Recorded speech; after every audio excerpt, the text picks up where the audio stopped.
Hey guys, welcome back to today's video. Today is Monday, February 24th, 2025, and today we are roughly 34 days into Donald Trump's second administration, and his approval rating is looking like it's about to head into the negatives. What we've been talking about over the past month is that Donald Trump and his second administration has been uniquely resilient at defying the odds and expectations around his approval rating in what we have largely seen as a honeymoon period for the Trump administration. A honeymoon period typically is described as a period of time when a president first takes office that the American public decides that they are going to approve of the job they are doing regardless of many of the political actions that they are taking. Although the first 100 days are often the most important for a president in defining how they will operate as a first or second term president, in this case with Donald Trump, the expectations were historically that he would not have a substantive honeymoon period, and it looks like he actually might. But that all has started to change this week as more news and more coverage here, negative coverage at that, has changed the way that the American public has started to perceive Donald Trump a second time around. Now, Donald Trump, the first time he was in office, also had a honeymoon period, but don't get me wrong, it lasted a lot less in terms of time than where we are right now, and he never recovered from being in the negatives. Not a single point in time did Donald Trump's approval rating converge to a point where he was more approved than disapproved. And that really matters. When you're looking at the first term, you're finding that his approval rating when he started office, January of 2017, was roughly 46%. That's good enough to say Donald Trump was at a position where more of the American public gave him the benefit of the doubt rather than writing off his administration entirely. But lo and behold, a week later, what happened? We started to enter into the negative, and by the time we had reached roughly 2 weeks into the administration the first time around, the approve and disapprove were at even, at least according to FiveThirtyEight.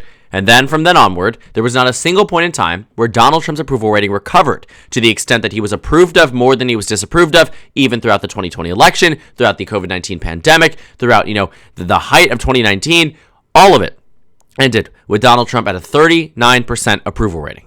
This time around, things felt different, and they felt different for a number of reasons.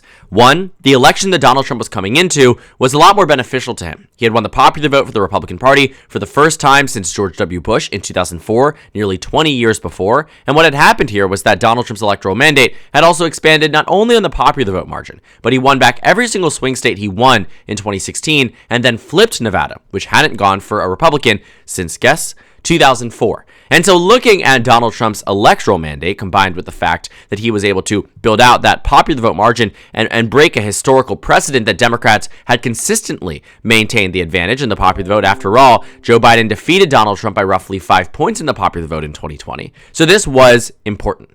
Also, number two, the media has been a lot more friendly to Donald Trump in the way, and I know this might seem, a bit more weird, in the way that there is a lot more right-wing media out there.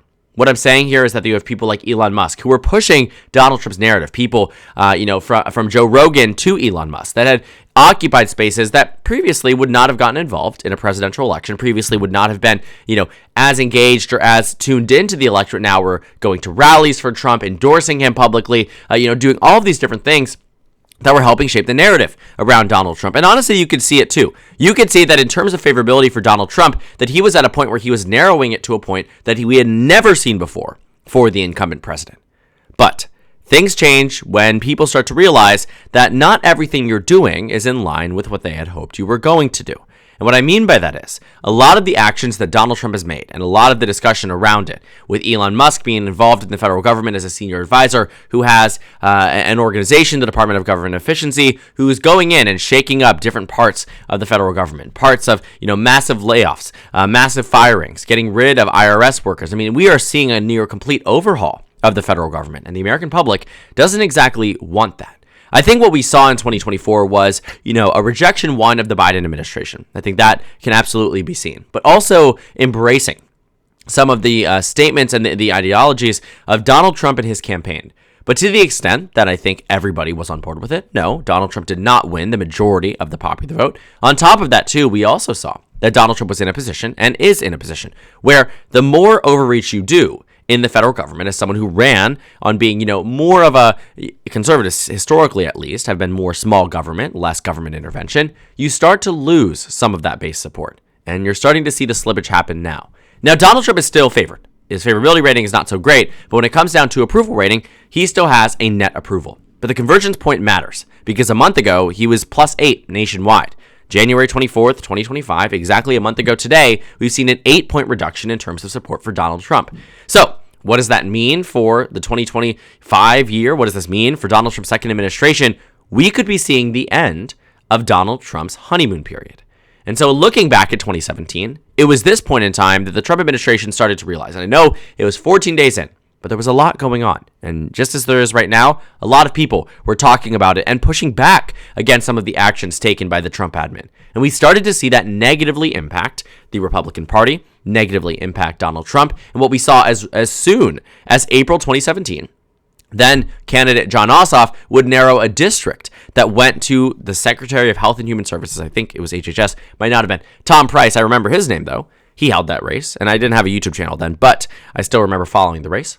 He won that race by 30 points in Georgia's 6th congressional district. Karen Handel faces off against Jon Ossoff. The race is narrowed down to less than 5 points. That's a 30-point swing in roughly, 6 months of Donald Trump being elected. It was the first test of the reversal and the shift amongst suburban voters across the entirety of the state of Georgia and arguably across the country. But it was that test point, too, that it was Donald Trump who was disapproved of around the time of the election, where nearly 10% more Americans disapproved of the job he was doing, which was in direct contrast with 3 months prior, where he was positively approved of.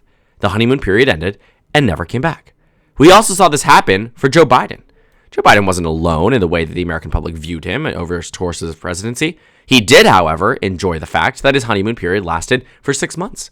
It lasted from January through August. It was the Afghanistan withdrawal that changed the way people viewed him, and then from there, it was all downhill. He never, ever recovered. That matters. He left his presidency with a lower approval rating than Donald Trump did after January 6th, to put things into perspective. But he did enjoy a 6-month honeymoon period. Donald Trump may not get that far. He will get farther and has gotten farther than his first term. But I really doubt he's going to get much further than this. And I think that's because of a lot of the decisions that him and his closest advisors, Musk, Vance, whoever, are deciding to do as of right now. And I think there are going to be electoral repercussions. So you might be wondering, why all this talk of approval? Why does it matter? Well, if you remember back in 2022, Joe Biden did not have a great approval rating. But Democrats were able to do quite well in the House of Representatives. But they had Roe v. Wade overturned. That had completely changed the demographics of the electorate and who was engaged in an off-cycle election. But even then, despite gaining seats in the Senate and gaining seats across the board in terms of national governorships, they lost seats in the House. I have no doubt the Democrats will win back House control in 2026, just as I said the day after Biden was elected in 2020, November 8th, 2020, that Republicans would eventually win House control in just 2 years. It's just the way these things are. But the way at which you win or lose House control really matters. In 2022, Democrats were able to offset Biden's unpopularity with the Dobbs decision. But in 2018, Republicans didn't have that going for them, and thus Democrats picked up 41 seats across the board. That's huge in terms of electoral gains.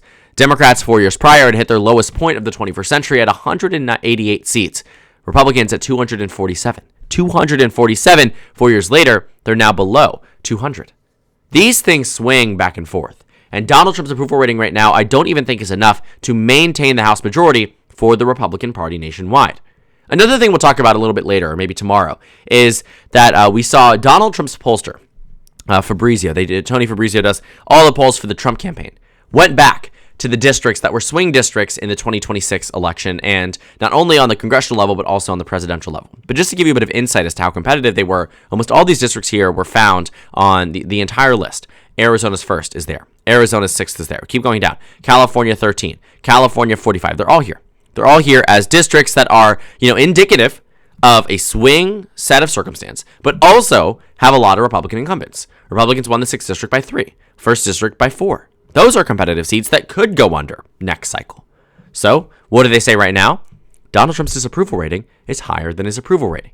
So right now, it's very likely that Donald Trump isn't being upheld by swing states or upheld by blue states, but being upheld by red states that have a disproportionately large favorability rating for him, which historically has been offset by blue states. But what we're starting to see is that some of these swing districts and swing states are souring on some of the decisions that Donald Trump is making. In terms of electoral repercussions, look at the question right before it. Congressional generic ballot. Who would you vote for? Democrats or Republicans? In swing districts that the majority of these went to Trump in the last election, we see that Democrats lead by roughly 4 points. A lot of that can be explained by Donald Trump not doing so well amongst the voters in this district. This is a huge thing. This matters because this is the exact warning sign that we saw for, the Republican Party in 2018 and arguably the Democratic Party in 2022. And you can even see it here too. The Republicans hold a much higher favorability rating than Democrats, especially across the net. -6 for the GOP, -19 for Democrats. And yet, Democrats hold that advantage. You have to ask, why is this happening? But it all comes down to one man. When Joe Biden was in office, it was a lot harder to make 2024 a referendum on Donald Trump. But it is a lot easier to do that in 2026 because Donald Trump is the president of the United States. The talking points from 2017 and 2018 and 2019 arguably are going to be utilized and weaponized. And to the extent of their effectiveness, I don't know. But I do think that Donald Trump's approval rating right now is at a point where we could be losing that edge. If you're on the Republican side, that's the collective we here, could be losing that edge in terms of maintaining that advantage amongst the American public, because it's very possible that it does not maintain itself much longer. And that as a result, special elections are closer, the midterm elections go awry, and it could mean bad effects for Republicans, not only just in 2025 and 2026, but in elections beyond. Because this is where we were roughly 8 years ago today. 8 years and 2 weeks ago. But the convergence point has to happen. It always happens. The honeymoon period has never withstood the test of time for the entirety of a presidency, no matter who has been president of the United States. Not Ronald Reagan, not Jimmy Carter, not John F. Kennedy, not Barack Obama, not anybody. And so Donald Trump's time seems to have come right now when it comes down to approval rating, and it looks like we might be at a point where it's starting to flip sides for the disapprove being higher than the approve, and we'll discuss at length further and further to what his approval rating means for the future of the nation and the future of both parties, because there's a lot you can take away from it, especially in times like now. So thank you guys so much for watching this video. Make sure to comment down suggestions below. Subscribe on the left if you haven't already, and check out the Instagram and Twitter. At the bottom left of the screen, there's also a Discord server for you to go ahead and join. On the screen, there's a video you can watch, and then a playlist for my 2026 Senate election analysis videos. Again, thank you guys so much for watching, and I will see you all later today.